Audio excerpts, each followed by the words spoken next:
Nasa 7 inches ang kanyang taas.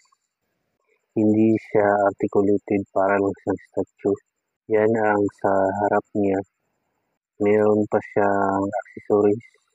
Detalyado yung pagkakasculpt sa kanya, lalo na sa mga suot niya. Meron ding parang kusot na effects yung sa cape niya. Yan naman sa gilid niya. Ayos din yung pagkaka-paint sa kanya, pati sa mukha at sa buhok niya.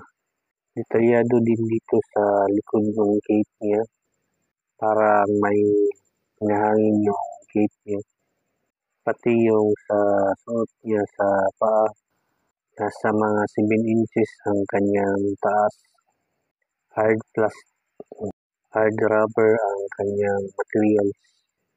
Hindi siya nagagalaw, ganyan na talaga yung boss niya, hindi pwedeng maiba. Meron siyang stand pero plastic lang yung materials ng stand niya. Ganyan yung itsura niya pag naka whole body. Yan naman pag sa gilid na whole body.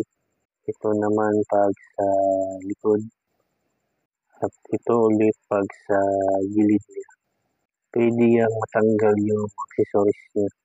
Good siyang pang display.